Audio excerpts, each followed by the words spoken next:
Shaban is back with us. Were you a Rick Morning, Astley fan? Morning.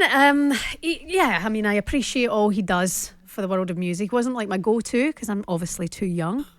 Jeff? You definitely are. If that's 37 years of age, it was long before. By the way, I should just say as well, Matt in Weymouth, you might remember this conversation, Coisty, from a couple of weeks ago. Rick Astley built a career off one song, and Jeff built a career off emphasising words. Morning, Matt. Morning, Matt. Do you ever panic on air this morning? I actually handed over to you guys and I went, and here's Steph Stelling. You did. By the way, I was howling. I do it every time. I panic at the idea of Jeff Stelling, called him Steph Gelling, which also works. Brilliant. He moonlights. So, what have we got this morning? Lots of focus on Phil Foden, back pages of the papers today. The Times focusing on his celebrations. He looked like he was kind of shooting guns last night. Sharpshooter is the back page of the Mail. Lethal Foden is back page of the Guardian. Sport. Shots fired is the Sun headline. And Phil flies the flag is back page of the Express. While the Mirror going for thrill. Foden absolutely out of this world. His second career hat-trick and the 11th hat-trick of the Premier League season so far. Fun fact for you this morning.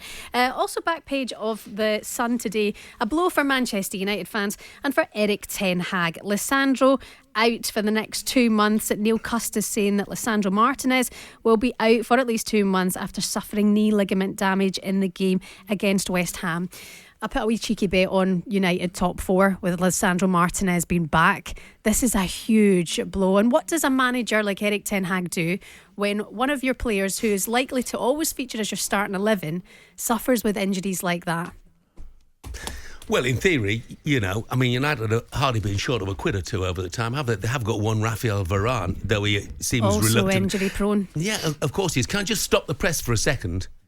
Because a couple of messages. Ali, yes. You said you were 37 years ago. And you're absolutely right, you went right over my head. It did, by the way. It flew over your head like a jumbo, mate. It certainly did, mate. 37 years ago. I don't look. I mean, how big a blow is that for United then, Lisandro Martinez? I think he it's makes a blow. Difference, doesn't he? I do think it's a blow. The one thing I would say before we discuss Martinez's injury, I'm deeply concerned about Shaban's betting. If she thinks Man United are going to finish in the top 4, Shaban, come on. I'll take those bets. Never mind going to your local bookmaker. I'll take those bets from now on in. Only 6 points from top 4 now. With Martinez back, they would have been in for a shout, Ali. You've got Villa away next. This is a problem. As well. If you were to win there, it's a great game to have. Exactly, Steph. You're on the money. Just quickly, back page. He's a big blow. It's a big blow. There's no doubt about that, Shaban. Of course, he'll be missed. Back page of the Times today, FA Iron Cup trial of sin bin. We mentioned this a wee while ago. Martin Ziegler saying that the FA is to consider using the FA Cup to trial sin bins for players who commit dissent or blatant tactical fouls. Do we like this? No, I don't. Oh, Jeff. It's referees have got enough things on their plate deciding who is going to be yellow carded, red carded. Now they've got to decide what the level of foul is as to whether they're going to be going into a sin bin. And when that time in the sin bin is up, I mean, they've got enough things. They can't get the things they've got to cope with now right. So why give them something else to cope with? It comes from Philip Billings, I think so. Right at the weekend, was it Philip Billing that got sent off? I thought very, very harshly. It was effectively as professional a foul as you'll get. Can't remember who it was who was breaking away from Billing and he just clipped his heels, and it was naughty, and the referee sent him off, which I thought was extremely harsh, right, in the current game. And that's the kind of thing I think, Shaban, that they're going to look at and say, right, sin bin. Do you know something? I wouldn't mind trialling it, to be honest with you. I'm maybe a little bit softer on it than Jeff.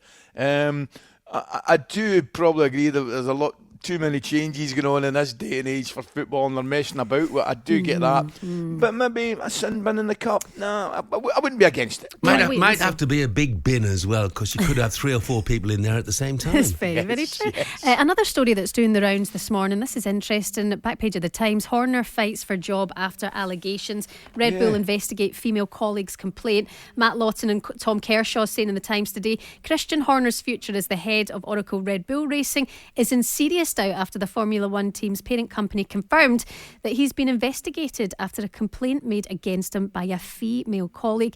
It's reported of inappropriate and controlling behaviour from the 50-year-old team principal. So we'll keep this covered today, but it's dominating a lot of the back pages of the sports news today. Yeah, I saw one quote. An insider says it would be a considerable surprise if Horner survives. Well, how does the insider know anything? Surely only Christian Horner and the person who's made the allegation knows the truth of it.